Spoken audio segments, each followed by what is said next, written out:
Okay, so next sum of final account of insurance company is given that this sum will come for will already come in 2007 अक्टूबर 2007 में ये सम आके गया है exam में, जो सम आज हम लोग करने वाले हैं. Okay, from the following figures taken from the Bharat insurance company limited, prepare revenue account marine department for the year ended 31 March 2006.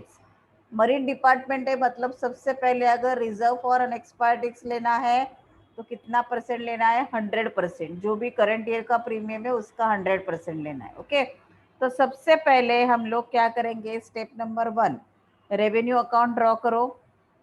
Revenue account में सबसे पहले क्या आता है? Premium earn. Correct.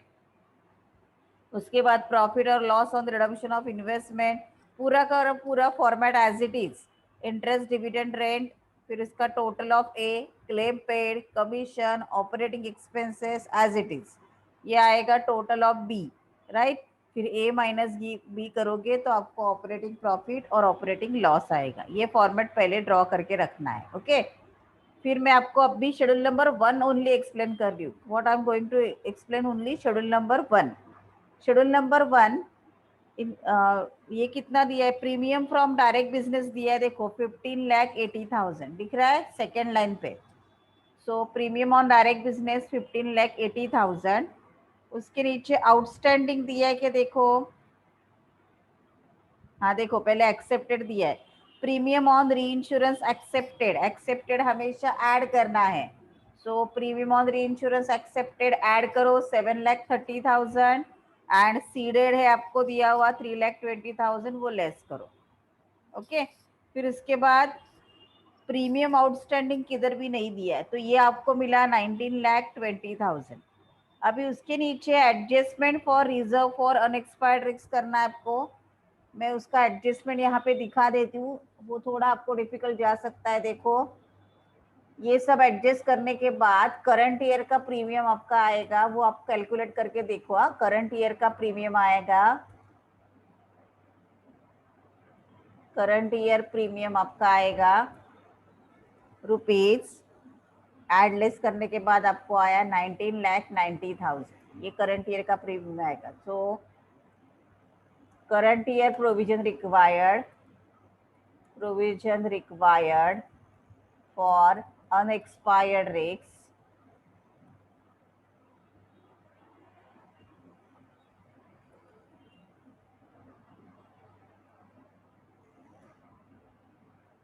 Unexpired risk is कितने? 100% है ना, 100% है ना, 100% ऑफ करंट ईयर प्रोविजन म्हणजे किती येणार? 19,90,000. Okay, opening provision given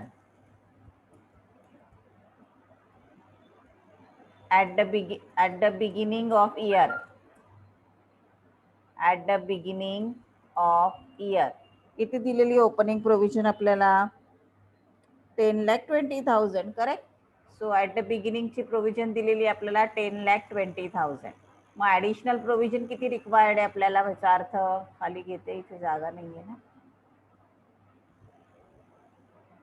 okay, सो ॲडिशनल प्रोव्हिजन रिक्वायर्ड कितना है? एडिशनल एडजस्टमेंट रिक्वायर्ड, दोनों का डिफरेंस निकालो. 10,20,000 ओपनिंग था और हमें 19,90,000 चाहिए, तो एडिशनल प्रोविजन कितना लगेगा? 9,70,000. करेक्ट ना? 9,70,000. ओके, तो आपका प्रीमियम का शेड्यूल है ना आपने बनाया हुआ, तो प्रीमियम के शेड्यूल में कैसे आएगा? देखो, सॉरी, ये आपको एडिशनल प्रीमियम की जरूरत है.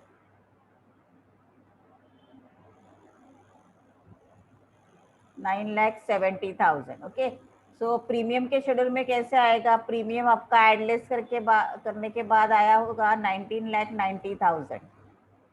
Less adjustment for unexpired risk कितना आएगा? Less adjustment for unexpired risk कितना आएगा? 9,70,000. राइट, 9,70,000.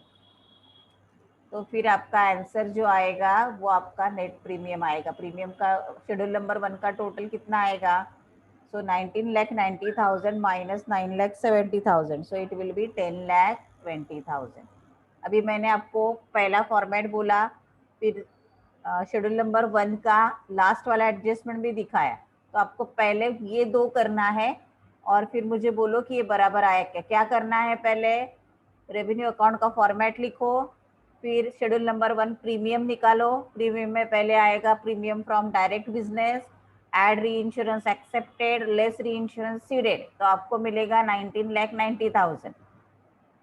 ओके, फिर इसका कैलकुलेशन नीचे वर्किंग नोट में इस तरीके से दिखाना है. सो 19,90,000 जो आपका आंसर आया उसमें से एडजस्टमेंट माइनस करके फिर शेड्यूल नंबर 1 का टोटल आपका आना चाहिए 10,20,000. अभी पहले इतना करना स्टार्ट करो, आपको खुद करना है इतना. चलो start. Check your answer. Schedule number 1 premium on direct business 15,80,000, add reinsurance accepted 7,30,000, less reinsurance ceded 3,20,000. So your answer will be 19,90,000 और उसमें से रिजर्व फॉर अनएक्सपायर्ड रिस्क का एडजस्टमेंट मैंने ऑलरेडी यहाँ पे करके दिखाया है.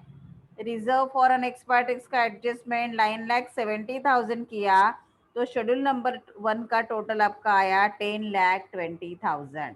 ओके फाइन, होप सबने किया होगा, राइट. अभी शेड्यूल नंबर 2 स्टार्ट करते. शेड्यूल नंबर 2 मेरे साथ करते जाओ. चलो शेड्यूल नंबर 2 लिखो. क्लेम्स,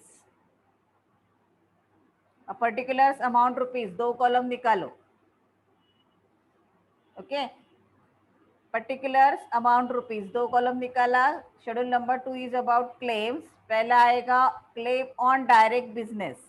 प्रॉब्लम में ढूंढो है क्या, claim paid during the year दिया है, देखो 8,70,000. Write it down. Claim paid during the year 8,70,000 दिखा. Okay, add reinsurance accepted. Accepted का क्लेम पेड है क्या, देखो किधर प्रीमियम है लेकिन क्लेम है क्या एक्सेप्टेड का. प्रॉब्लम में ढूंढो, नहीं दिया है तो री इंश्योरेंस एक्सेप्टेड नील डालो. लेस री इंश्योरेंस सीडेड, अभी क्लेम रिसीव्ड रहेगा तो वो सीडेड का रहता है. देखो क्लेम पेड दिया है, क्लेम आउटस्टैंडिंग दिया है, देखो क्लेम आउटस्टैंडिंग कमीशन है, देखो कमीशन दिया है, क्लेम नहीं दिया है. क्लेम है क्या, देखो री इंश्योरेंस सीडेड का क्लेम दिया है क्या, देखो किधर, देखो री insurance claim recovered, recovered received दोनों का मतलब सीडेड होता है. क्लेम पेड रहेगा तो वो डायरेक्ट बिजनेस पे रहता है या एक्सेप्टेड पे रहता है, लेकिन क्लेम रिकवर्ड और रिसीव्ड है तो वो सीडेड का रहता है. तो वो दिया है देखो 4,30,000. So less reinsurance seeded 4,30,000. सो 8,70,000 में से 4,30,000 को माइनस करो. 8,70,000 में से 4,30,000 को माइनस करो, यू विल गेट 4,40,000. ओके, अभी आउटस्टैंडिंग दिया है क्या, देखो अगर आउटस्टैंडिंग दिया है तो एट द एंड का outstanding add and at the beginning का लेस. तो अभी यहाँ पे एक से ज्यादा आउटस्टैंडिंग नहीं है, नॉर्मल दिया है. आउटस्टैंडिंग ऑन 31 मार्च 2006 मतलब ये हो जाएगा एट द एंड का. बराबर, कितना है एट द एंड का 1,40,000. तो उसको ऐड करो. Add outstanding at the end 1,40,000. Okay, अभी बिगिनिंग का आउटस्टैंडिंग दिया है क्या, यस थर्ड लाइन पे दिया है, देखो क्लेम आउटस्टैंडिंग एज ऑन 1 अप्रैल 2005, यानी ये बिगिनिंग का है. Less outstanding at the beginning 2,80,000. अभी ये करके मुझे आपको कितना आंसर मिला वो चैट बॉक्स में डालो, तो ही मुझे समझेगा कि आप लोग कर रहे हो. चैट बॉक्स में आंसर डालो कितना आ रहा है.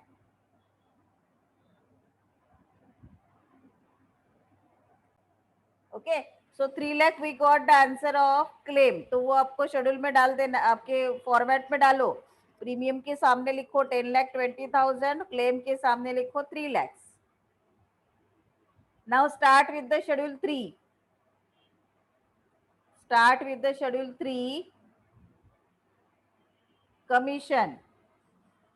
कमीशन में सबसे पहले डायरेक्ट बिजनेस का कमीशन लेना है। देखो कमीशन पेड इतना ही बोला है, मतलब it will be on direct business. तो पर्टिकुलर्स अमाउंट रुपीज, 2 कॉलम निकालो। उसमें आएगा पहले कमीशन ऑन डायरेक्ट बिजनेस 5,20,000, 5,20,000 यहां तक करो पहले।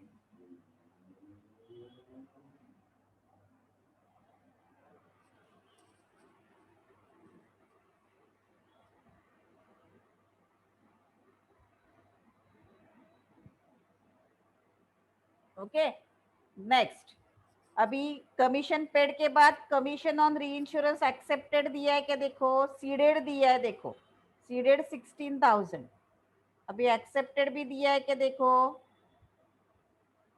कमीशन ऑन री insurance accepted, second last line देखो प्रॉब्लम का 36,500। एक्सेप्टेड हमेशा ऐड करना है, तो 5,20,000 ऐड कमीशन ऑन री insurance accepted 36,500 less commission on री इंश्योरेंस सीडेड 16,000। अभी आंसर निकालो और चैट बॉक्स में डालो कितना आता है। Very good, 5,40,500। ये अमाउंट उठा के कमीशन के सामने लिख दो अपने प्रॉब्लम में, 5,40,500 फॉर्मेट में लिख दिया। Very good. तो अभी ये हो गया। अभी आपको ऑपरेटिंग एक्सपेंसेस सीधा दिया है, तो आपको उसका शेड्यूल भी बनाने की जरूरत नहीं, एक ही आइटम दिया है ऑपरेटिंग एक्सपेंसेस 4,80,000। तो आपके फॉर्मेट में ही लिख दो ऑपरेटिंग एक्सपेंसेस के सामने 4,80,000। That's it. अभी आपका प्रॉब्लम क्लोज करना है अपने को, प्रॉब्लम को क्लोज करो।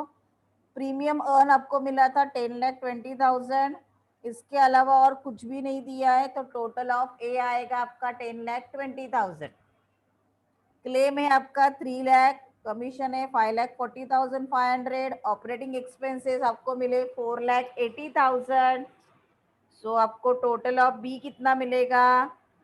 13,20,500। यस वेरी गुड, बहुत लोग मुझे चैट बॉक्स में आंसर डाल रहे हैं। सो ऑपरेटिंग लॉस आएगा क्योंकि आपका total of B is more than total of A, तो डिफरेंस निकालो, वो आएगा 3,05,000। That will be your operating loss. Very good, 7 लोगों ने टोटल मुझे चैट बॉक्स में डाला है। Very good very good. Okay, so 3,05,000 will be your operating loss.